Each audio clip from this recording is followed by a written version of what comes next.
Dr. Uche Ujenti, chairman of the Igbo Traditional Council FCT, Eze Udo Abuja, has warned the country could be inviting anarchy should a Southeasterner fail to produce the next successor to President Muhammadu Buhari in the 2023 presidential election.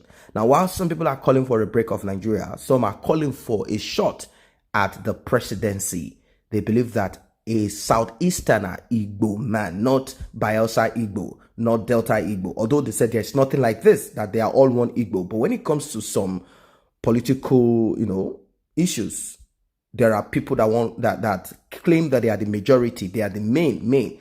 And this once comes from Imo State, Enugu State, they come from Abia State, they come from Anambra State, and I'm talking about the five major, let's use the word major Igbo states. They want a shot at the presidency.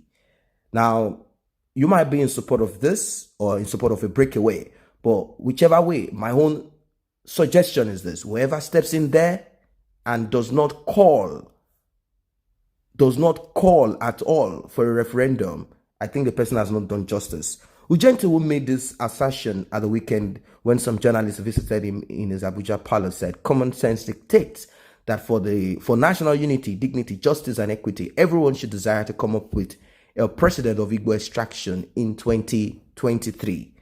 The Yoruba produced Obasanjo, and today they are producing Osibanjo as president and vice president respectively. The South produced Jonathan for 6 years, vice president and president. Now, you can see his analysis. It talked about South being by themselves, even though a lot of people have corrected this notion and said there's no South, but then say, no, there is South now, even though it wasn't there in those days. They now produce Yaradua for 2 years and is producing Buhari for 8 years. So should they not come up in 2023 to seek for the office of the president?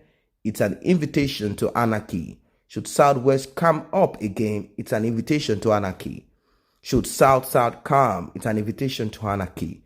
Of course, common sense dictates for national unity and dignity and justice and equity. Everyone should desire to come up with a president of Igbo extraction. So 2023 is not negotiable for president of Igbo extraction. I hope those that know will listen. Let PDP field an Igbo person. Let APC field an Igbo person. Let Labour Party field an Igbo presidential candidate, and let APGA field an Igbo presidential candidate. Let any party field an Igbo candidate. Let some of them come together as a party for the sake of peace, equity, and justice. Let these political parties field Igbo men and then allow us to make our choice. The Eze Udo Abuja have acknowledged that parochial interest in Igbo provincial ways of doing things may pose a setback to actualizing the project, adding that unity of purpose would facilitate the quest.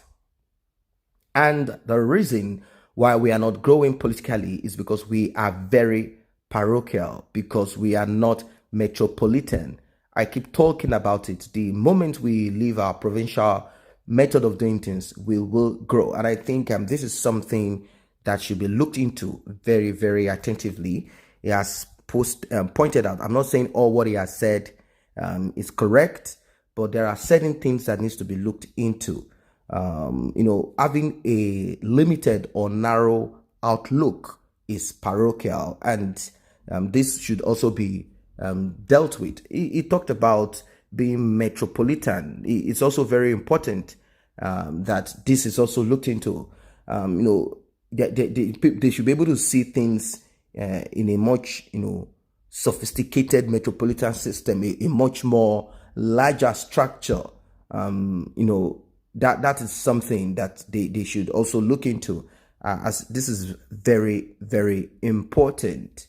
Now, he went on to say that I keep talking about it. The moment we leave our provincial method of things, will grow. I spoke to our people and told them long before now that I want us to reason like the Yoruba. Look at this last senatorial by-election in Katsina, wherein two blood brothers, one PDP, one APC, the same father, the same mother, contested that election, and the people made their choice. And there was no quarrel. There was no fight. When they finished, the other went to embrace the younger. But you see, because of our nature, there is no love in Igbo land. And I want you to challenge me. We lie to one another. We run one another down. We don't pray for one another's growth. Because of the nature of where we come from, our people have not received good love. I come from Imo. It's not possible to see an Anambra man become a councillor in my village. You know it can never happen.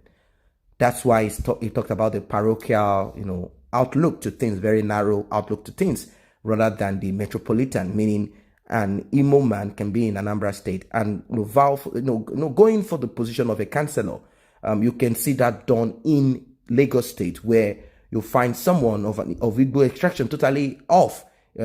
He comes in there and is able to get a position that is called metropolitan. That's called metropolitan. That's open. They are at least able to embrace here and there. And he said, this cannot happen. No Anambra man will accept an Enugu man to be councillor in his own village. You saw what our governors did when they entered office. An Enugu man working in Abia was sacked and asked to go home. An Abia man working in Enugu was sacked.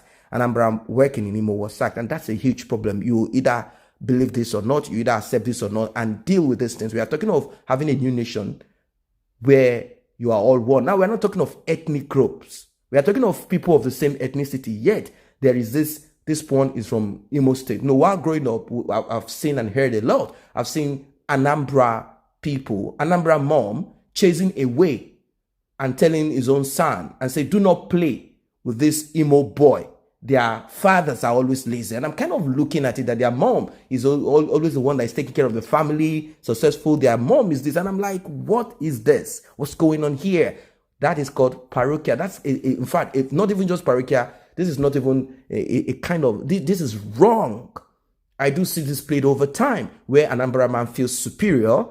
Then the Imo man and the rest of them, they begin to look at themselves in a different way. This is very wrong.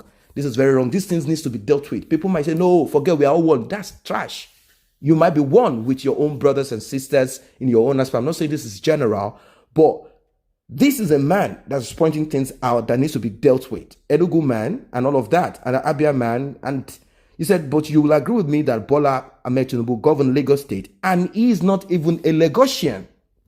He's not a Lagosian. He is not a Lagosian. He's from Osun State.